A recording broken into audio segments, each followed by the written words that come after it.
नमस्कार दोस्तों, हमारे चैनल में आपका तहे दिल से स्वागत है। क्या आपने कभी सोचा है कि हमारे अंदर यह जो भावनाओं का, इच्छाओं का और सही गलत के फैसलों का एक पूरा ब्रह्मांड चलता रहता है, वो असल में काम कैसे करता है? हम क्यों कभी-कभी जानते हुए भी गलत काम कर बैठते हैं? और वो कौन सी आंतरिक शक्ति है जो हमें एक बेहतर, एक ज्यादा नैतिक इंसान बनने के लिए प्रेरित करती है? आज हम एक ऐसी किताब की दुनिया में उतरने वाले हैं जो इन सवालों का जवाब एक बहुत ही अनोखे तरीके से देती है। यह किताब 19वीं सदी में स्कॉटलैंड के एक बहुत ही प्रसिद्ध डॉक्टर और दार्शनिक जोन एबरक्रॉम्बी ने लिखी थी और इसका नाम है the philosophy of the moral feelings, यानी नैतिक भावनाओं का दर्शन। यह किताब हमारे मन को एक डॉक्टर की नजर से देखती है। जैसे एक डॉक्टर हमारे शरीर की जांच करता है, वैसे ही एबरक्रोम्बी हमारे मन के, हमारी भावनाओं और हमारी इच्छाओं के स्वास्थ्य की जांच करते हैं। यह हमें सिखाती है कि कैसे हम अपने मन के डॉक्टर खुद बन सकते हैं, कैसे हम अपनी विनाशकारी भावनाओं का इलाज कर सकते हैं और कैसे हम एक स्वस्थ, एक संतुलित और एक नैतिक रूप से मजबूत चरित्र का निर्माण कर सकते हैं। यह कोई सूखी अकादमिक किताब नहीं है। यह तो एक प्रैक्टिकल गाइड है, एक तरह की माइंड हीलिंग की हैंडबुक है जो आज भी उतनी ही प्रासंगिक है। क्या आप तैयार हैं अपने ही मन के इस क्लिनिक में प्रवेश करने के लिए और यह सीखने के लिए कि एक स्वस्थ और सुखी मन का रहस्य क्या है? तो चलिए इस रोमांचक सफर की शुरुआत करते हैं। Chapter number 1। आपके मन के दो हिस्से। एक है जानने वाला, दूसरा है करने वाला। अपनी इस दिलचस्प यात्रा की शुरुआत करने के लिए हमें सबसे पहले जोन एबरक्रोम्बी के उस बुनियादी नक्शे को समझना होगा जो उन्होंने हमारे मन के लिए तैयार किया है। एबरक्रोम्बी, जो खुद एक डॉक्टर थे, वे चीजों को बहुत ही व्यवस्थित और साफ सुथरे तरीके से देखना पसंद करते थे। उन्होंने कहा कि हमारे मन को, हमारी पूरी चेतना को हम मोटे तौर पर दो मुख्य अलग अलग हिस्सों में बांट सकते हैं। यह समझना बहुत जरूरी है क्योंकि उनकी पूरी फिलॉसफी इसी एक विभाजन पर टिकी हुई है। मन का पहला हिस्सा है हमारी बौद्धिक शक्तियां। यह हमारे मन का वो हिस्सा है जो जानने का काम करता है। यह हमारा ठंडा, हमारा तार्किक हिस्सा है। इसमें क्या क्या आता है? इसमें आती है हमारी देखने, सुनने और महसूस करने की क्षमता, यानी हमारी इंद्रियां। इसमें आती है हमारी ध्यान देने की क्षमता। इसमें आती है हमारी याददाश्त, जिससे हम अतीत की जानकारी को संग्रहित करते हैं। इसमें आती है हमारी कल्पना, जिससे हम नई नई छवियां और विचार बनाते हैं। और सबसे महत्वपूर्ण, इसमें आती है हमारी निर्णय लेने की और तर्क करने की क्षमता, जिससे हम सही और गलत, सच और झूठ के बीच फर्क करते हैं। यह हमारे मन का वो वैज्ञानिक हिस्सा है जो दुनिया को समझने, उसका विश्लेषण करने और उसके बारे में एक राय बनाने की कोशिश करता है। अपनी पिछली किताब इंटेलेक्चुअल पावर्स में एबरक्रॉम्बी ने इसी हिस्से की बहुत ही गहराई से पड़ताल की थी, लेकिन आज हमारा ध्यान है मन के दूसरे और शायद ज्यादा दिलचस्प और ज्यादा शक्तिशाली हिस्से पर, और वो है हमारी नैतिक भावनाएं। एब्रक्रॉम्बी इस शब्द का इस्तेमाल एक बहुत ही व्यापक अर्थ में करते हैं। यह हमारे मन का वो हिस्सा है जो करने का, यानी एक्शन लेने का काम करता है। यह हमारा गर्म, हमारा भावुक हिस्सा है। यह वो इंजन है जो हमारे जीवन की वाहन को चलाता है। इसमें क्या क्या आता है? इसमें आती हैं हमारी इच्छाएं और हमारी क्षुधाएं, जैसे कि भोजन की इच्छा, आराम की इच्छा, धन दौलत की इच्छा या शक्ति और प्रसिद्धि की इच्छा। यह हमारी वो मूल प्रवृत्तियां हैं जो हमें काम करने के लिए प्रेरित करती हैं। इसी हिस्से में आती हैं हमारी स्नेह भावनाएं। यह हमारी वो भावनाएं हैं जो दूसरे लोगों की ओर निर्देशित होती हैं। ये दो तरह की हो सकती हैं। एक है परोपकारी स्नेह भावनाएं, जैसे कि प्रेम, दया, करुणा और सहानुभूति। और दूसरी हैं दुर्भावनापूर्ण स्नेह भावनाएं, जैसे कि घृणा, ईर्ष्या, क्रोध और बदला लेने की भावना। और अंत में इसी हिस्से में आती हैं हमारी भावनाएं, जैसे कि खुशी, दुख, डर और आश्चर्य, जो किसी खास घटना या विचार के जवाब में पैदा होती हैं। तो हमारे पास मन के ये दो मुख्य हिस्से हो गए, एक जानने वाला यानी बौद्धिक शक्तियां और एक करने वाला यानी नैतिक भावनाएं। अब एबरक्रोम्बी कहते हैं कि एक स्वस्थ, एक सुखी और एक नैतिक जीवन का पूरा रहस्य इन दोनों हिस्सों के बीच के सही रिश्ते में छिपा हुआ है। वो सही रिश्ता क्या है? वो सही रिश्ता यह है कि हमारी बौद्धिक शक्तियों को हमारी नैतिक भावनाओं पर शासन करना चाहिए। हमारी तर्क बुद्धि को हमारी इच्छाओं और हमारी भावनाओं का मालिक होना चाहिए, उनका गुलाम नहीं। एक स्वस्थ मन वो है जिसमें तर्क सारथी की तरह है और भावनाएं उन घोड़ों की तरह हैं जिन्हें वो नियंत्रित करता है। और एक अस्वस्थ, एक दुखी और एक अनैतिक मन वो है जिसमें घोड़े यानी हमारी भावनाएं बेलगाम होकर सारथी को यानी हमारे तर्क को जहां चाहें वहां घसीटते फिर रहे हैं। ये एक बहुत ही पुरानी लेकिन बहुत ही शक्तिशाली तस्वीर है, लेकिन यह हमें एक बहुत महत्वपूर्ण सवाल पर लाकर खड़ा कर देती है। अगर हमारी इच्छाएं और हमारी भावनाएं इतनी शक्तिशाली हैं, तो हम उन्हें नियंत्रित करें कैसे? हमारे अंदर वो कौन सी शक्ति है जो हमें यह बताती है कि क्या सही है और क्या गलत, और जो हमें सही रास्ते पर चलने के लिए प्रेरित करती है? एबरक्रोम्बी कहते हैं कि हमारे अंदर एक आंतरिक कंपास या दिशा सूचक यंत्र है, और उस कंपास का नाम क्या है और वो काम कैसे करता है? इस रहस्य से हम पर्दा उठाएंगे अगले चैप्टर में। चैप्टर नंबर 2, आपके अंदर की आवाज, अंतरात्मा का रहस्य। पिछले चैप्टर में हमने देखा कि एक स्वस्थ मन का राज है हमारी तर्क बुद्धि का हमारी भावनाओं पर नियंत्रण रखना। लेकिन यह नियंत्रण होगा कैसे? वो कौन सा जज है जो हमारे अंदर बैठकर यह फैसला करता है कि यह इच्छा अच्छी है और यह भावना बुरी है? जॉन एबरक्रोम्बी के नैतिक दर्शन के केंद्र में इस सवाल का एक बहुत ही स्पष्ट और बहुत ही शक्तिशाली जवाब है, और वो है अंतरात्मा। एबरक्रोम्बी का मानना था कि हम इंसान सिर्फ बुद्धि और भावनाओं का एक बंडल ही नहीं है। हमारे अंदर एक बहुत ही खास और एक बहुत ही महत्वपूर्ण क्षमता है, और वो है एक नैतिक इंद्रिय।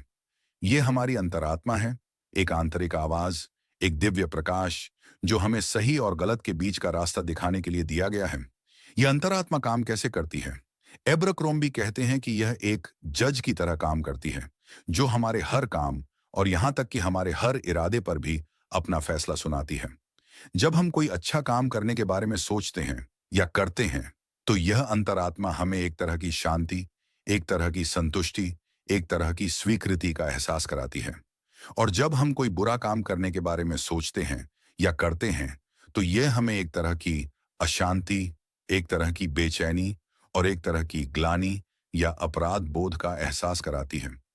यह खुशी और यह बेचैनी, यह पुरस्कार और यह सजा, यह हमारी अंतरात्मा का तरीका है हमसे बात करने का, हमें सही रास्ते पर लाने का।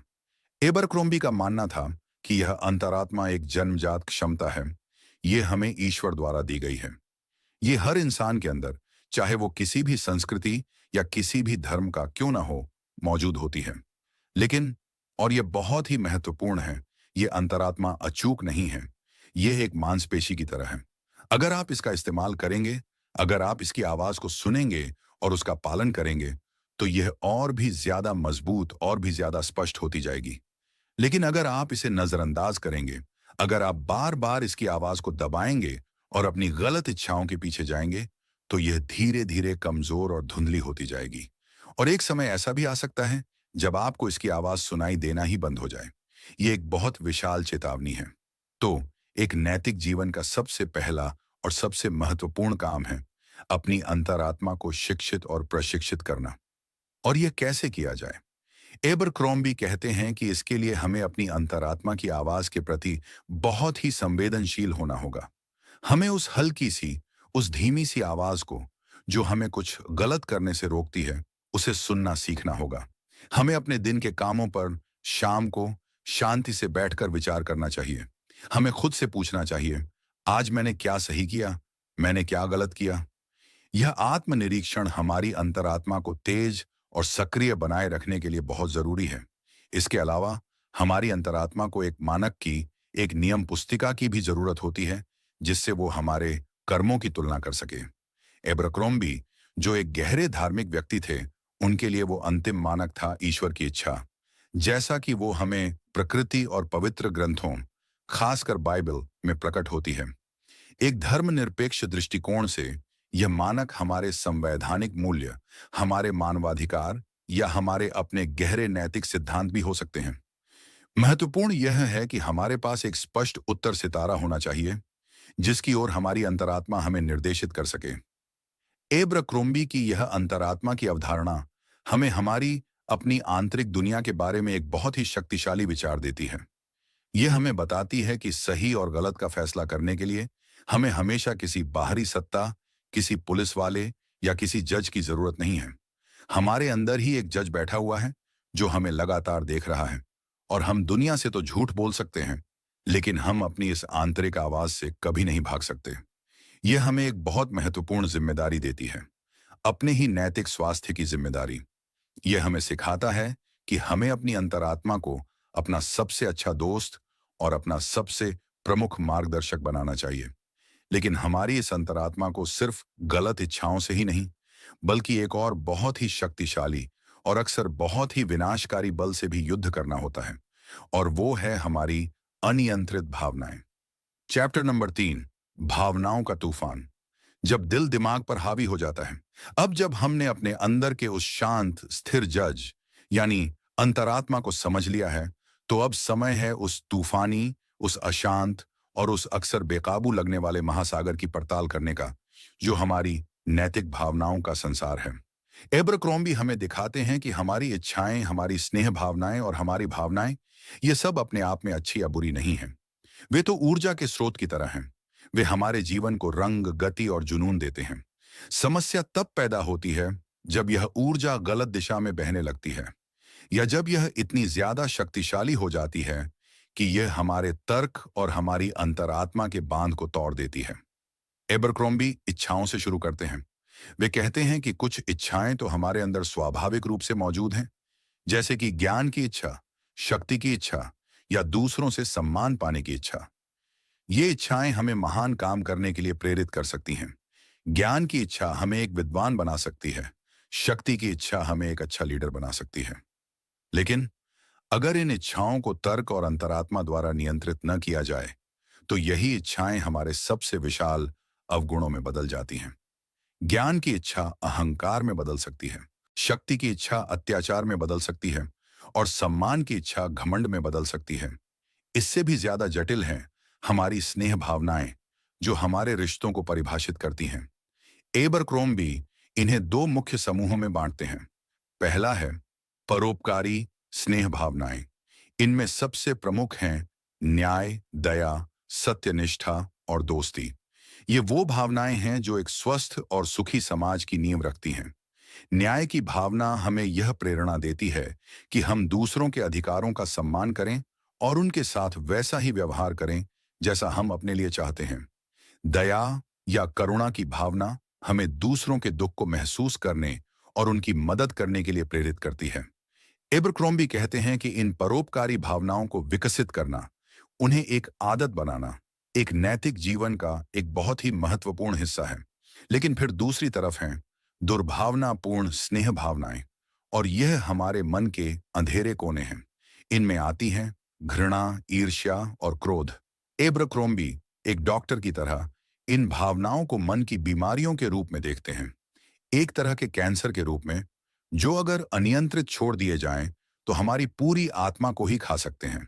ईर्ष्या वो जहर है जो हमें दूसरों की खुशी को देखकर दुखी करती है।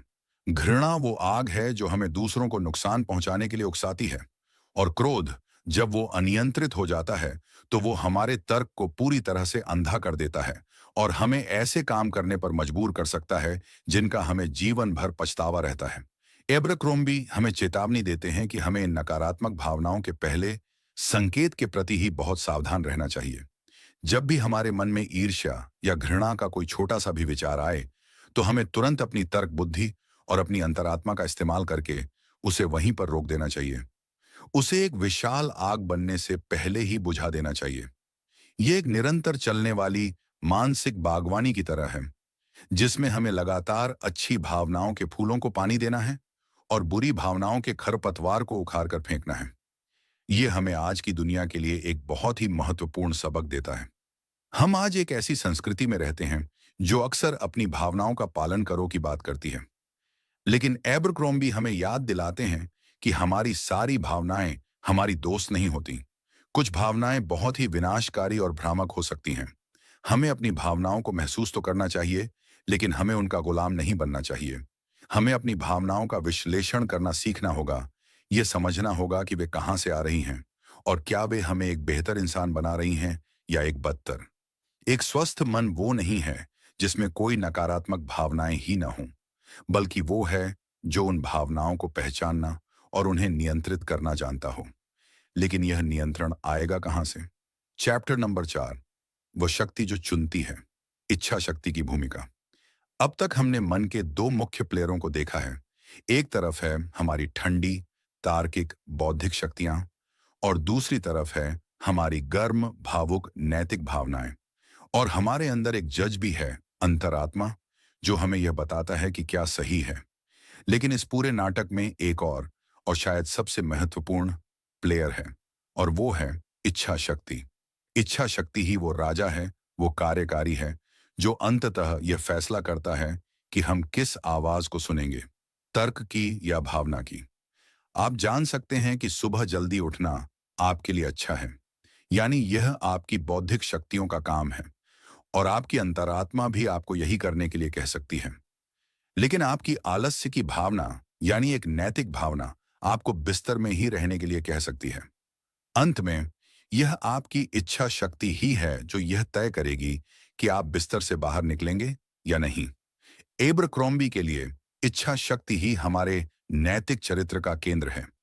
ये वो क्षमता है जो हमें हमारी सहज प्रवृत्तियों, हमारी बुरी आदतों और हमारी विनाशकारी भावनाओं के खिलाफ जाकर वो काम करने की शक्ति देती है जो हम जानते हैं कि सही है। यह एक मांसपेशी की तरह है। आप जितना ज्यादा इसका इस्तेमाल करेंगे, यह उतनी ही ज्यादा मजबूत होगी।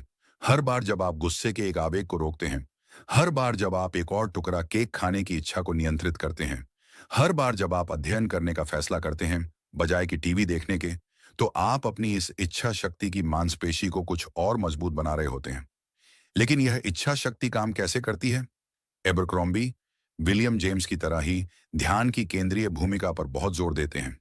वे कहते हैं कि हमारी इच्छाएं और हमारी भावनाएं हमारे विचारों से ही पैदा होती हैं। जिस चीज के बारे में हम लगातार सोचते रहते हैं, उसी चीज को करने की हमारी इच्छा प्रबल होती जाती है। तो इच्छा शक्ति का असली काम है हमारे ध्यान को नियंत्रित करना। यह उन विचारों को अपने मन से बाहर निकालने की क्षमता है जो हमें गलत दिशा में ले जाते हैं, और उन विचारों पर अपना ध्यान केंद्रित करने की क्षमता है जो हमें हमारे ऊंचे लक्ष्यों की ओर ले जाते हैं। मान लीजिए आप किसी से नाराज हैं और आपके मन में उसे बदला लेने के विचार आ रहे हैं। अगर आप उन विचारों पर ध्यान केंद्रित करते रहेंगे, उन्हें अपने मन में बार बार दोहराते रहेंगे, तो आपका गुस्सा और भी ज्यादा अधिक होता जाएगा और अंततः आप शायद सच में कुछ गलत कर बैठेंगे। लेकिन अगर आप अपनी इच्छा शक्ति का इस्तेमाल करके अपने ध्यान को जानबूझकर वहां से हटाकर किसी सकारात्मक चीज पर लगाते हैं, जैसे कि अपने काम पर या किसी किताब पर या किसी दोस्त से बात करने पर, तो आप पाएंगे कि धीरे धीरे उस गुस्से की आग ठंडी होने लगती है। आपने उस आग को और ज्यादा ईंधन देना बंद कर दिया है। यह एक बहुत ही व्यावहारिक और शक्तिशाली तकनीक है। यह हमें बताता है कि हमें अपनी भावनाओं से सीधे सीधे लड़ने की जरूरत नहीं है, जो अक्सर उन्हें और भी ज्यादा मजबूत बना देता है। हमें बस अपने फोकस को बदलना है। हमें अपने मन के बगीचे का एक चतुर माली बनना है, जो यह तय करता है कि किस विचार के बीज को उगने देना है और किसको नहीं। यह हमें एक और बहुत ही गहरे सिद्धांत पर लाता है, और वो है आदत का सिद्धांत। एब्रक्रॉम्बी अरस्तु से लेकर विलियम जेम्स तक की उस महान परंपरा का हिस्सा है जो मानती है कि हमारा चरित्र और कुछ नहीं बल्कि हमारी आदतों का ही एक संग्रह है। जब हम अपनी इच्छा शक्ति का इस्तेमाल करके बार बार एक ही सही काम करते हैं, तो धीरे धीरे वो काम आसान होता जाता है और अंततः वो हमारी आदत बन जाता है। और एक बार जब वो आदत बन जाती है, तो उसे करने के लिए हमें उतनी इच्छा शक्ति की जरूरत ही नहीं होती। वो तो लगभग स्वचालित हो जाती है। एक नैतिक जीवन का लक्ष्य है अपनी इच्छा शक्ति का इस्तेमाल करके धीरे धीरे करुणा, न्याय और आत्मनियंत्रण जैसी अच्छी भावनाओं को अपनी आदत बना लेना, ताकि वे हमारी दूसरी प्रकृति बन जाएं। लेकिन इस पूरी प्रक्रिया में एक और बहुत ही महत्वपूर्ण भावना है जो हमें प्रेरित करती है, और वो है हमारी अपनी खुशी की तलाश। चैप्टर नंबर 5, क्या अच्छा होना आपके अपने ही हित में है? आत्म प्रेम का सही अर्थ। अब तक हमने नैतिक जीवन को एक तरह के संघर्ष के रूप में देखा है, जहां हमारी तर्क बुद्धि और हमारी इच्छा शक्ति हमारी बुरी इच्छाओं और भावनाओं के खिलाफ लड़ रही है। ये सब सुनने में बहुत ही मुश्किल और शायद कुछ नीरस भी लग सकता है। तो फिर सवाल उठता है कि हम ये सब करें ही क्यों? एक नैतिक इंसान बनने में हमारा अपना क्या फायदा है? जॉन एब्राक्रॉम्बी इसका एक बहुत ही दिलचस्प और बहुत ही प्रेरक जवाब देते हैं। और वो जवाब आत्म प्रेम की अवधारणा के इर्द गिर्द घूमता है। जब हम आज आत्म प्रेम शब्द सुनते हैं, तो हमारे दिमाग में अक्सर एक तरह की सेल्फ केयर या खुद को लार प्यार करने की छवि उभरती है। लेकिन एब्राक्रॉम्बी इस शब्द का इस्तेमाल एक बहुत ही अलग और बहुत ही गहरे दार्शनिक अर्थ में कर रहे हैं। उनके लिए आत्म प्रेम का मतलब स्वार्थ या अहंकार नहीं है। यह तो एक बहुत ही तर्क संगत, एक बहुत ही उचित और एक बहुत ही स्वाभाविक इच्छा है, अपनी अपनी भलाई और अपनी अपनी खुशी की। हर इंसान स्वभाव से खुश रहना चाहता है और दुख से बचना चाहता है। और एबरक्रोम्बी कहते हैं कि यह इच्छा न सिर्फ अच्छी है, बल्कि यह हमारी नैतिक प्रेरणा का एक बहुत विशाल और बहुत ही महत्वपूर्ण स्रोत भी है। यह काम कैसे करता है? एब्राक्रोम्बी का तर्क है कि जब हम अपनी तर्क बुद्धि का इस्तेमाल करके चीजों को उनकी असलियत में यानी लंबे समय के परिप्रेक्ष्य में देखते हैं, तो हमें यह एहसास होता है कि एक अनैतिक जीवन अंततः एक दुखी जीवन ही होता है। जब आप झूठ बोलते हैं, तो आपको लगातार पकड़े जाने का डर लगा रहता है। जब आप दूसरों से ईर्ष्या करते हैं, तो आप अंदर ही अंदर जलते रहते हैं। जब आप गुस्से में जीते हैं, तो आप अपने सबसे कीमती रिश्तों को नष्ट कर देते हैं। ये सभी अवगुण, ये सभी अनैतिक भावनाएं अंततः हमें ही सबसे ज्यादा नुकसान पहुंचाती हैं। वे हमारी आत्मा में एक तरह की बीमारी, एक तरह की अशांति पैदा करती हैं। और इसके विपरीत, जब हम एक नैतिक जीवन जीते हैं, जब हम दूसरों के प्रति दयालु होते हैं, जब हम ईमानदार होते हैं, जब हम न्यायप्रिय होते हैं, तो हम एक गहरी, एक आंतरिक शांति और एक संतुष्टि का अनुभव करते हैं। दूसरों की मदद करने से हमें जो खुशी मिलती है, एक अच्छा काम करने से जो आत्मसम्मान पैदा होता है, वो किसी भी क्षणिक भौतिक सुख से कहीं ज्यादा स्थायी और कहीं ज्यादा गहरा होता है। तो एक नैतिक इंसान बनना दूसरों पर कोई एहसान करना नहीं है। यह तो हमारे अपने ही हित में है। यह हमारी अपनी सच्ची और स्थायी खुशी को पाने का सबसे निश्चित रास्ता है। एबरक्रॉम्बी, जो एक ईसाई विचारक थे, इस तर्क को एक और स्तर पर ले जाते हैं। वे कहते हैं कि हमारा यह जीवन ही सब कुछ नहीं है। एक सच्चा और तर्क संगत आत्म प्रेम सिर्फ इस जीवन की ही नहीं, बल्कि मृत्यु के बाद के यानी अनंत जीवन की भी परवाह करेगा। तो जो इंसान सिर्फ इस दुनिया के क्षणिक सुखों के पीछे भाग रहा है, वो एक तरह से अदूरदर्शी है। वो अपने ही दीर्घकालिक हितों के खिलाफ काम कर रहा है। एक सच्चा बुद्धिमान व्यक्ति वो है जो ऐसे कर्म करेगा जो उसे न सिर्फ इस जीवन में, बल्कि आने वाले जीवन में भी सच्ची और स्थायी खुशी प्रदान करें। इस नजरिए से धर्म और नैतिकता हमारी अपनी खुशी की खोज के ही दो अलग अलग पहलू बन जाते हैं। यह प्रबुद्ध स्वहित का विचार हमें नैतिकता के लिए एक बहुत ही शक्तिशाली प्रेरणा देता है। यह हमें बताता है कि अच्छा होना कोई बोझ नहीं है। यह तो एक उपहार है जो हम खुद को देते हैं। यह हमें हमारी अपनी खुशी और हमारी अपनी भलाई का जिम्मेदार बनाता है। यह हमें याद दिलाता है कि हर बार जब हम एक सही और एक नैतिक चुनाव करते हैं, तो हम सिर्फ किसी नियम का पालन नहीं कर रहे होते। हम अपनी ही आत्मा के बगीचे में एक सुंदर फूल लगा रहे होते हैं। लेकिन यह पूरी व्यवस्था, यह पूरा नैतिक स्वास्थ्य किस एक चीज पर टिका हुआ है? चैप्टर नंबर 6, जब दिमाग बीमार हो जाता है, मन के रोगों का निदान और उपचार। जॉन एबरक्रोम्बी एक डॉक्टर होने के नाते नैतिक विफलताओं को सिर्फ पाप या बुराई के रूप में नहीं देखते थे। वे उन्हें एक तरह की मानसिक बीमारी के रूप में भी देखते थे। जैसे एक शरीर बीमार हो सकता है, वैसे ही हमारा मन भी, खासकर हमारा नैतिक मन, बीमार हो सकता है। और जैसे एक डॉक्टर शरीर की बीमारियों का निदान और उपचार करता है, वैसे ही एक दार्शनिक या एक व्यक्ति खुद भी अपने मन की इन बीमारियों का निदान और उपचार कर सकता है। उनकी यह किताब the philosophy of the moral feelings एक तरह से मन के इन रोगों की एक डायग्नोस्टिक हैंडबुक है। एबरक्रोम्बी कहते हैं कि एक असंतुलित मन ही सभी नैतिक बुराइयों की जड़ है। यह असंतुलन कई तरह का हो सकता है। एक तरह का असंतुलन तब होता है जब हमारी कोई एक इच्छा या कोई एक भावना इतनी ज्यादा शक्तिशाली हो जाती है कि वो हमारे पूरे मानसिक परिदृश्य पर हावी हो जाती है और हमारी तर्क बुद्धि और हमारी अंतरात्मा की आवाज को दबा देती है। जैसे पैसे की इच्छा जब लालच बन जाती है, तो इंसान उसके लिए कुछ भी करने को तैयार हो जाता है। वो झूठ बोलता है, वो चोरी करता है, वो दूसरों को नुकसान पहुंचाता है। उसका पूरा मन बस एक ही चीज के चारों ओर घूमता रहता है। यह एक तरह का मानसिक ट्यूमर है। एक और तरह का असंतुलन तब होता है जब हमारी कल्पना हमारी तर्क बुद्धि पर हावी हो जाती है। जब हम अपनी कल्पना को बिना किसी नियंत्रण के काल्पनिक सुखों या काल्पनिक डरों या काल्पनिक शिकायतों की दुनिया में भटकने देते हैं, तो हम वास्तविकता से कट जाते हैं। हम ख्याली पुलाव पकाने लगते हैं, या हम उन चीजों के बारे में चिंता करते रहते हैं जो कभी हुई ही नहीं है। यह हमारे मन की ऊर्जा को बर्बाद करता है और हमें वास्तविक दुनिया में प्रभावी ढंग से काम करने से रोकता है। तो इन मानसिक बीमारियों का इलाज क्या है? एबर क्रोम्बी एक अच्छे डॉक्टर की तरह एक बहुत ही व्यवस्थित और व्यावहारिक उपचार का प्रस्ताव रखते हैं, और वो उपचार है मानसिक अनुशासन का अभ्यास। यह एक तरह की माइंडफुलनेस का ही 19वीं सदी का संस्करण है। इसका पहला कदम है आत्मनिरीक्षण। आपको एक ईमानदार वैज्ञानिक की तरह अपने ही मन का अध्ययन करना होगा।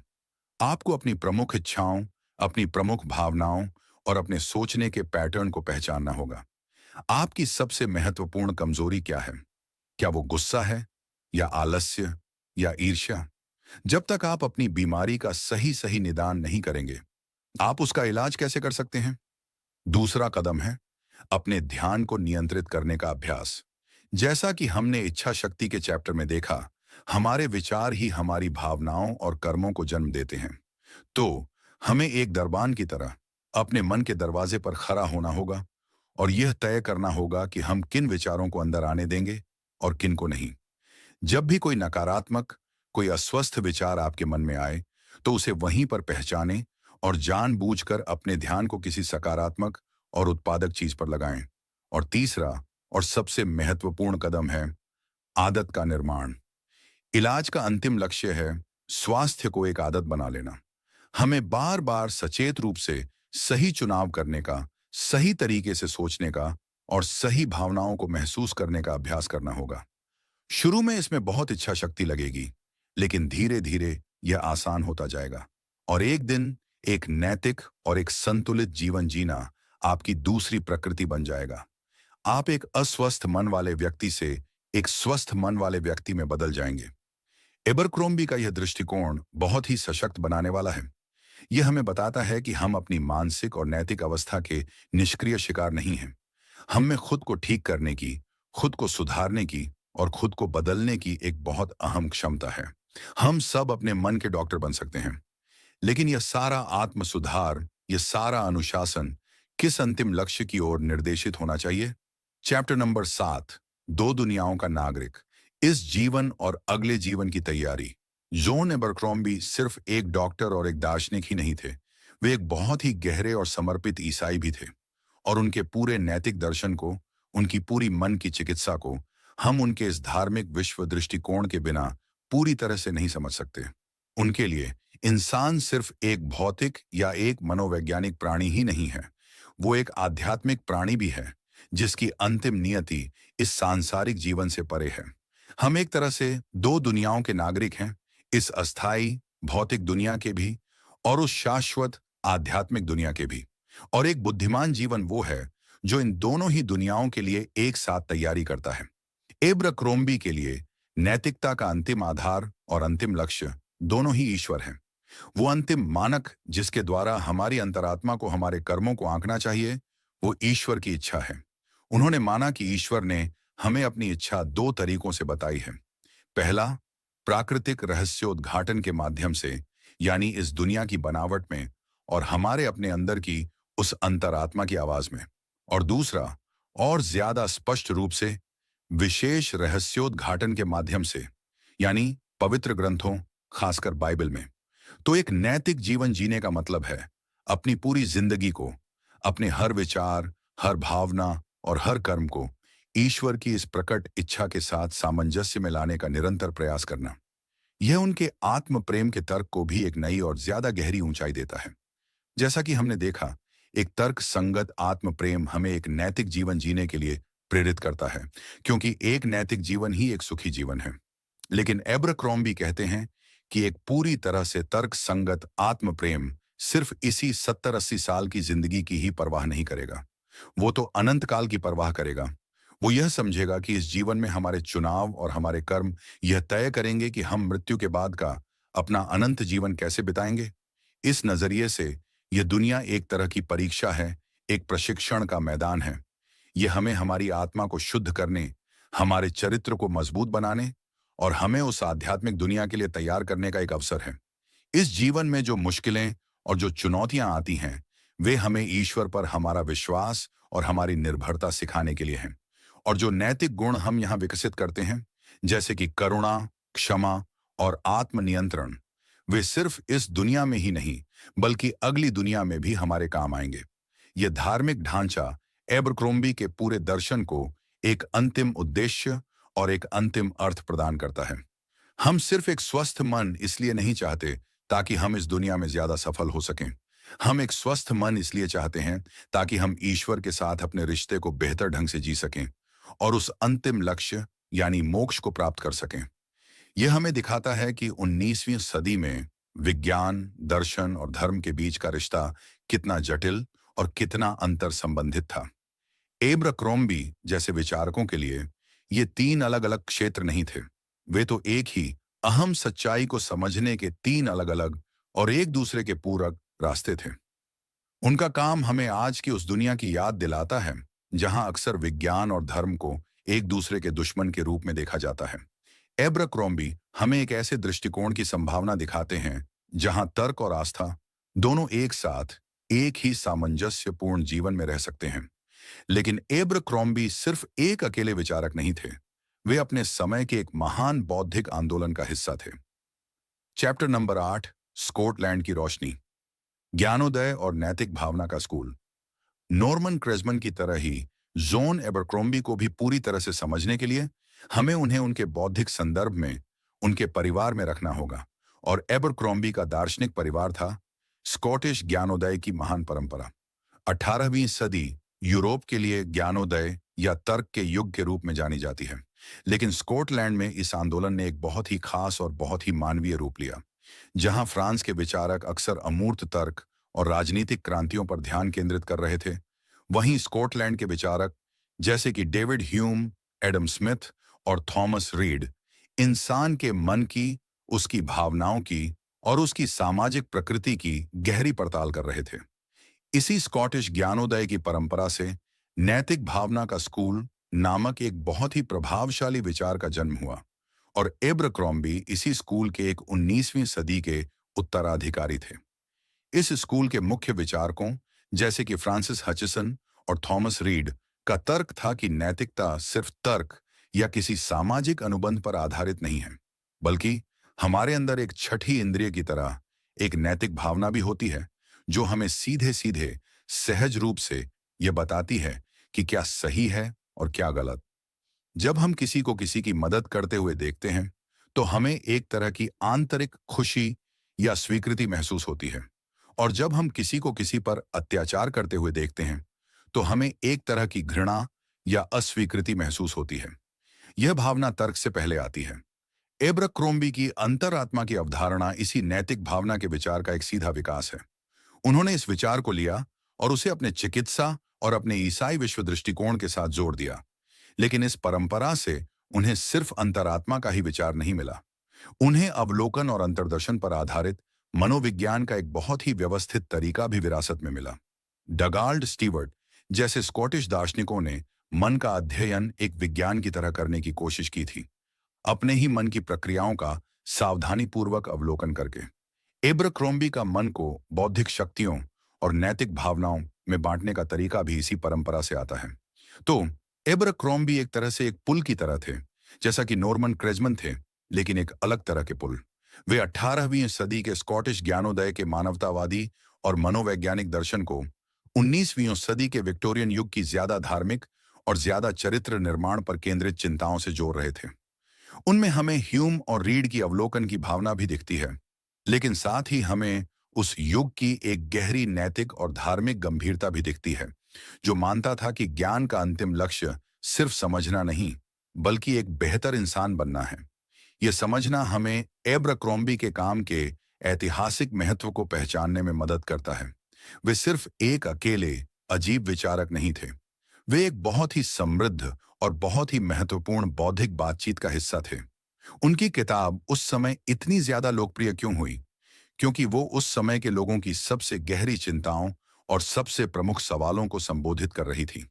एक ऐसी दुनिया में जो तेजी से बदल रही थी, जहां औद्योगिक क्रांति और नए वैज्ञानिक विचार पुरानी परंपराओं को चुनौती दे रहे थे, एबरक्रॉम्बी की किताब ने लोगों को एक तरह का नैतिक लंगर प्रदान किया।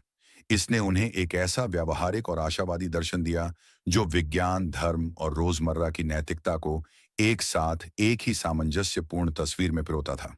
Chapter number 9। जब मनोविज्ञान ने बदला अपना रास्ता, एबरक्रॉम्बी की भूली हुई विरासत। जॉन एबरक्रॉम्बी की किताब the philosophy of the moral feelings और उनकी पहली किताब इंटेलेक्चुअल पावर्स 19वीं सदी के मध्य में अविश्वसनीय रूप से लोकप्रिय और प्रभावशाली थी। वे ब्रिटेन और अमेरिका के विश्वविद्यालयों में दशकों तक मनोविज्ञान और नैतिक दर्शन के मानक पाठ्यक्रम का हिस्सा थीं। हजारों युवाओं ने अपने मन और अपने चरित्र को समझने के लिए इन्हीं किताबों को अध्ययन किया था। ऐसा लगता था कि एब्राक्रॉम्बी का नाम हमेशा के लिए दर्शन और मनोविज्ञान के इतिहास में अंकित हो जाएगा। लेकिन फिर ऐसा नहीं हुआ। आज अकादमिक समूह के बाहर उनका नाम लगभग पूरी तरह से भुला दिया गया है। तो ऐसा क्या हुआ? मनोविज्ञान ने अपना रास्ता इतना नाटकीय रूप से कैसे बदल लिया कि एबरक्रॉम्बी जैसे विचारक अप्रासंगिक हो गए? इसका सबसे मुख्य कारण था प्रयोगात्मक मनोविज्ञान का उदय।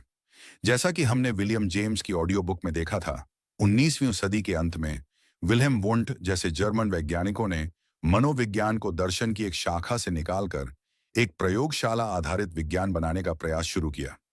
अब मन को समझने का तरीका अंतर्दर्शन या दार्शनिक तर्क नहीं रह गया था। अब वो था नियंत्रित प्रयोग, माप और सांख्यिकीय विश्लेषण।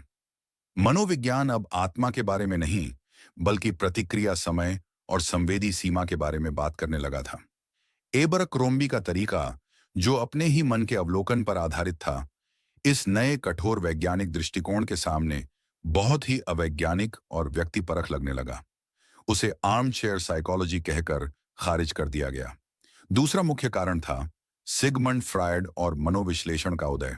फ्रायड ने मन की एक बिल्कुल नई और बहुत ही आकर्षक तस्वीर पेश की, जिसमें अचेतन मन, दमित इच्छाएं और बचपन के अनुभव एक केंद्रीय भूमिका निभाते थे।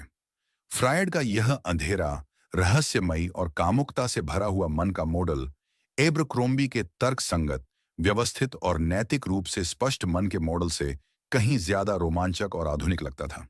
और तीसरा कारण था दर्शन का अपना ही विकास।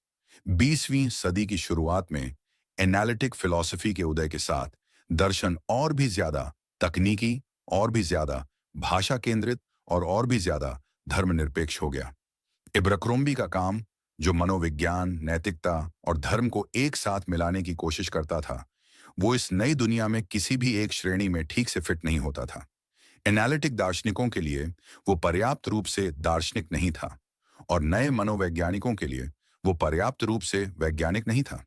इस तरह एबरक्रॉम्बी और उनके जैसे कई और 19वीं सदी के नैतिक दार्शनिक बौद्धिक इतिहास की दरारों में कहीं खो गए। उनकी विरासत को भुला दिया गया। लेकिन क्या इसका मतलब यह है कि उनके पास आज हमें सिखाने के लिए कुछ भी नहीं है? मुझे लगता है नहीं, बल्कि आज शायद हमें उनकी बुद्धिमत्ता की पहले से भी कहीं ज्यादा जरूरत है। आज मनोविज्ञान और न्यूरोसाइंस हमें मन के कैसे के बारे में बहुत कुछ बता रहे हैं, लेकिन वे अक्सर क्यों और क्या करना चाहिए कि सवालों पर चुप हो जाते हैं। और हमारा आधुनिक समाज, जो व्यक्तिगत सफलता और आत्म अभिव्यक्ति पर इतना जोर देता है, वो अक्सर चरित्र, कर्तव्य और आत्म अनुशासन जैसी पुरानी धारणाओं को भूल जाता है। एब्रक्रोम्बी का काम हमें एक बहुत ही महत्वपूर्ण संतुलन की याद दिलाता है। वो हमें याद दिलाता है कि मन का अध्ययन सिर्फ एक वैज्ञानिक जिज्ञासा का विषय नहीं है, यह एक गहरा नैतिक और व्यावहारिक उद्यम भी है। वो हमें याद दिलाता है कि एक अच्छा जीवन जीने के लिए हमें सिर्फ अपने दिमाग को ही नहीं, बल्कि अपने चरित्र को भी शिक्षित करने की जरूरत है। उनकी भूली हुई विरासत हमें एक ज्यादा समग्र दृष्टिकोण की ओर वापस बुलाती है। एक ऐसा दृष्टिकोण जो हमारे मन, हमारे शरीर, हमारे चरित्र और हमारी आत्मा को एक ही अविभाज्य इकाई के रूप में देखता है। चैप्टर नंबर 10, आपके मन का डॉक्टर, एबरक्रोम्बी के जीवन से आज के सबक। अब हम जॉन एबरक्रोम्बी की इस ज्ञानवर्धक और आत्म खोज की यात्रा के अंत पर हैं। हमने उनके मन के नक्शे को समझा, हमने अंतरात्मा की आवाज को सुना, हमने भावनाओं के तूफान को नियंत्रित करने के तरीके सीखे और हमने एक स्वस्थ मन के सिद्धांतों की पड़ताल की। तो अंत में हम इस 19वीं सदी के स्कॉटिश डॉक्टर से आज की इस 21वीं सदी की जिंदगी के लिए क्या व्यावहारिक सबक ले सकते हैं? हम अपने मन के डॉक्टर खुद कैसे बन सकते हैं? सबसे पहला और सबसे शक्तिशाली सबक है आत्म जागरूकता का। एबरक्रोम्बी हमें एक वैज्ञानिक की तरह, एक डॉक्टर की तरह अपने ही मन का एक निर्भीक और ईमानदार पर्यवेक्षक बनने के लिए कहते हैं। हमें अपनी भावनाओं, अपनी इच्छाओं और अपने सोचने के पैटर्न को बिना किसी जजमेंट के देखना सीखना होगा। एक डायरी रखना, ध्यान करना या बस दिन के अंत में शांति से बैठकर अपने मन की गतिविधियों पर विचार करना, ये सब इस आत्म जागरूकता को विकसित करने के बहुत ही शक्तिशाली तरीके हैं। जब तक आप यह नहीं जानेंगे कि आपके अंदर चल क्या रहा है, तब तक आप उसे बदल नहीं सकते। निदान हमेशा उपचार से पहले आता है। दूसरा सबक है मानसिक अनुशासन की शक्ति। एब्रक्रोम्बी हमें याद दिलाते हैं कि हमारा मन एक जंगली बगीचे की तरह है। अगर हम उसे ऐसे ही छोड़ देंगे तो उसमें खरपतवार और कांटेदार झाड़ियां उग आएंगी। हमें एक चतुर माली बनना होगा। हमें यह चुनना होगा कि हम अपने मन में किन विचारों के बीज बोना चाहते हैं। हमें नकारात्मक, विनाशकारी और अस्वस्थ विचारों को पहचानना और उन्हें उखाड़ फेंकना सीखना होगा और उनकी जगह पर सकारात्मक, रचनात्मक और दयालु विचारों को लगाना और उन्हें पोषित करना होगा। यह हमारे ध्यान को नियंत्रित करने का अभ्यास है, जो शायद आज की इस विचलित दुनिया में सबसे महत्वपूर्ण कौशल है। तीसरा सबक है एक संतुलित जीवन का महत्व। एब्रक्रोम्बी का मन का मॉडल हमें याद दिलाता है कि हम सिर्फ तर्क करने वाली मशीनें नहीं हैं और न ही हम सिर्फ भावनाओं का एक बंडल हैं। हम इन दोनों का एक जटिल मिश्रण है। एक सुखी और सफल जीवन के लिए हमें अपनी बौद्धिक शक्तियों और अपनी नैतिक भावनाओं के बीच एक सामंजस्य, एक संतुलन खोजने की जरूरत है। हमें सोचना भी है और महसूस भी करना है। हमें महत्वाकांक्षी भी होना है और करुणामय भी। हमें अपने लक्ष्यों का पीछा भी करना है और अपने रिश्तों को भी निभाना है। चौथा और शायद सबसे स्थायी सबक है चरित्र का निर्माण। एबरक्रोम्बी हमें याद दिलाते हैं कि हम जो करते हैं वही हम बनते हैं। हमारा चरित्र और कुछ नहीं बल्कि हमारी आदतों का ही एक संग्रह है। हर रोज हमारे सामने सैकड़ों छोटे छोटे चुनाव आते हैं, सही और गलत के बीच, आसान और मुश्किल के बीच, स्वार्थ और सेवा के बीच। हर बार जब हम एक सही, एक नैतिक, एक साहसी चुनाव करते हैं, चाहे वो कितना भी छोटा क्यों ना हो, हम अपने चरित्र की इमारत में एक और मजबूत ईंट लगा रहे होते हैं। एक अच्छा चरित्र एक दिन में नहीं बनता, वो रोज रोज के छोटे छोटे सही चुनावों से धीरे धीरे बनता है। अंत में जॉन एब्रक्रोम्बी का जीवन और उनका काम हमें एक बहुत ही आशावादी और सशक्त बनाने वाला संदेश देता है। वो हमें बताता है कि हम अपने मन की बीमारियों के असहाय शिकार नहीं हैं। हमारे अंदर खुद को ठीक करने की, खुद को सुधारने की और खुद को एक बेहतर, एक ज्यादा स्वस्थ और एक ज्यादा गुणी इंसान बनाने की एक अपार क्षमता है। हमें बस उस क्षमता को पहचानने और उसे इस्तेमाल करने की इच्छा शक्ति को जगाने की जरूरत है। और इसी के साथ दोस्तों, हम आज इस अद्भुत यात्रा के अंत पर पहुंचते हैं। इस प्रेरणादायक पुस्तक के आधार पर हमने साथ मिलकर यह जाना कि कैसे हम अपने मन के डॉक्टर खुद बन सकते हैं और कैसे हम अपनी भावनाओं और इच्छाओं को नियंत्रित करके एक ज्यादा संतुलित, नैतिक और सुखी जीवन का निर्माण कर सकते हैं। मुझे उम्मीद है कि इस ऑडियो बुक के जरिए हमने जो कुछ भी सीखा है वह सिर्फ सुनने तक ही सीमित नहीं रहेगा, बल्कि आपके जीवन का मार्गदर्शन भी करेगा। याद रखिएगा, यह ज्ञान केवल जानकारी नहीं है, बल्कि आपके भीतर की अपार क्षमता को जगाने की कुंजी है। यह ऑडियो बुक आपको यह सिखाती है कि कैसे अपनी अंतरात्मा की आवाज को सुनें, कैसे अपनी नकारात्मक भावनाओं को नियंत्रित करें, कैसे अच्छी आदतों का निर्माण करें और कैसे अपनी तर्क बुद्धि और अपनी भावनाओं के बीच एक स्वस्थ संतुलन पाएं। लेकिन सबसे महत्वपूर्ण, यह आपको यह भी सिखाती है कि आप कितने शक्तिशाली हैं और आपके अंदर अपने चरित्र का निर्माण करके अपनी नियति को आकार देने की कितनी क्षमता छिपी हुई है। अब जब आप इस ऑडियो बुक को सुनना समाप्त कर रहे हैं, तो मैं आपसे एक अनुरोध करना चाहता हूं। इन सिद्धांतों को याद रखें, इन पर विचार करें और इन्हें अपने दैनिक जीवन में लागू करने का प्रयास करें। और हमेशा याद रखें, आपके भीतर असीम शक्ति है और आप जो भी चाहें पा सकते हैं। आपके इस बहुमूल्य समय के लिए और इस यात्रा में मेरे साथ जुड़ने के लिए दिल से धन्यवाद। मैं उम्मीद करता हूं कि आपको यह ऑडियो बुक पसंद आई होगी और इसने आपको अपने मन की शक्ति और नियंत्रण के बारे में कुछ नया सीखने को मिला होगा। अगर आपको यह ऑडियो बुक पसंद आई, तो इसे लाइक करें, अपने दोस्तों और परिवार के साथ साझा करना ना भूलें, ताकि वे भी इस ज्ञान का लाभ उठा सकें। और हाँ, हमारे चैनल को सब्सक्राइब करना बिल्कुल ना भूलें, ताकि आपको ऐसी ही और प्रेरणादायक और ज्ञानवर्धक ऑडियो बुक्स मिलती रहें।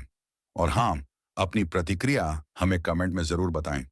आपके विचार और सुझाव हमारे लिए बहुत ही ज्यादा महत्वपूर्ण हैं और हमें भविष्य में और भी बेहतर ऑडियो बुक्स बनाने में मदद करेंगे। तो कृपया कमेंट सेक्शन में अपनी राय जरूर दें। हम जल्द ही एक और नई ऑडियो बुक के साथ वापस आएंगे। तब तक के लिए अपना ख्याल रखिए, सीखते रहिए और हमेशा अपने लक्ष्यों की ओर आगे बढ़ते रहिए। याद रखें, आपके सपने सच हो सकते हैं।